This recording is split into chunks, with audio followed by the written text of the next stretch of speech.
précipité, une fois de plus à la poursuite de l'ouvrage.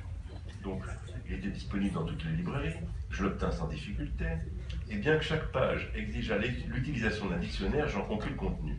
Un sentiment d'infinie tristesse m'envahit. Plus tard, je le relus encore et encore pour vérifier si son sens, sa signification ne m'avait pas échappé. Et la première impression que le livre avait suscité en moi, s'installant dans un recoin de mon âme, ressurgissait toujours, grandissait en s'exacerbant. Un jour se transforma en blessure. C'est alors que je fus prise d'une véritable obsession, hallucination. Je me mis à le pourchasser, à acheter tous les exemplaires qui tombaient entre mes mains, dans le seul but de le faire disparaître. Voilà. On le voit, elle est totalement bouleversée et révoltée, au point qu'un jour elle se dira à elle-même « c'est assez ». Ainsi commence le roman de Rossio d'Orat Barba par le récit de sa narratrice qui s'écrit. Je la cite. « Assez ! Un jour, me suis-je dit, assez. En Europe, le même scénario se répétait à l'infini, des semaines durant, des mois durant, des années, 20 ans. De quel pays êtes-vous originaire? De l'Équateur. Ah, l'Équateur. Ah, l'avez-vous visité? Non, non, mais c'est comme si je le connaissais. J'ai lu Équador, le livre de Michaud. C'est comme si je le connaissais. J'ai lu Équador, le livre de Michaud. C'est comme si je le connaissais, j'ai lu Équador, le livre de Michaud. Quel écho inépuisable. Ça, c'est dans le texte. Hein, je ne me répète pas. C'est peu d'Européens ont visité mon pays, nous dit-elle. Mais un bon nombre d'entre eux ont lu ce texte. Et un livre constitue un univers à part entière. Il possède le don de la parole, de l'idée, du concept, de la communication. Il peut incarner le divertissement autant que le vice de la dégradation, de la malédiction, de la perversité. Puis elle déplore ceci.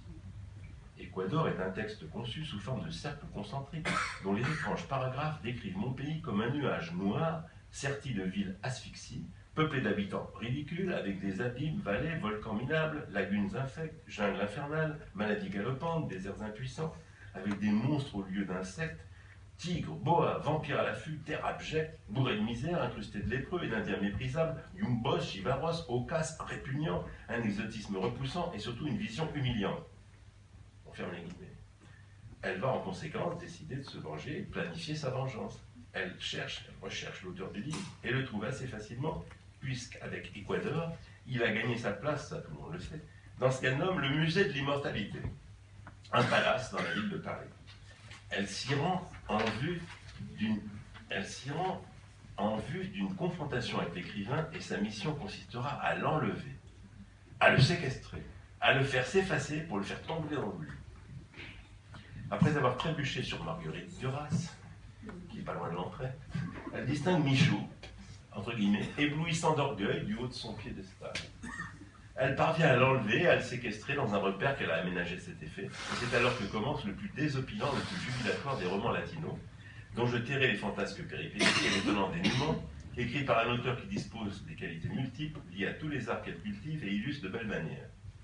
C'est cet étonnant roman Équateur que je vous invite à lire après avoir jeté votre ou vos exemplaires d'Équateur de Michaud, là je plaisante évidemment, car l'auteur immortalisé s'avérera quant à lui incapable, à travers le roman d'Équateur, pendant sa captivité, d'écrire autre chose que ce qu'il a déjà écrit. Le pauvre Michaud, il écrit toujours Équateur, Équateur, Équateur. Elle voudrait bien qu'il change, qu'il déraille un peu, mais non, il revient toujours disque rayé. Alors vous retrouverez dans Équateur l'originalité de l'écriture de Rossio, qui avait surpris, intrigué et fasciné, ce sont ces termes, le grand traducteur que fut Claude Couffon, lorsqu'il découvrit en 1999 Paris Sueño Eterno, l'œuvre à laquelle je faisais allusion au début de mon propos.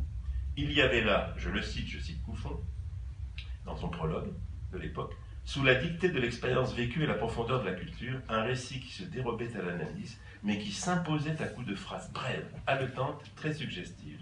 Un style hallucinant, mêlant prose et poésie, réalisme et fantastique, humour et magie, pour exprimer les délires et l'angoisse d'une société urbaine livrée à une modernité effrénée en cette fin début de siècle. Tel est bien, en effet, le style et l'originalité de cette talentueuse écrivaine. Merci de l'applaudir.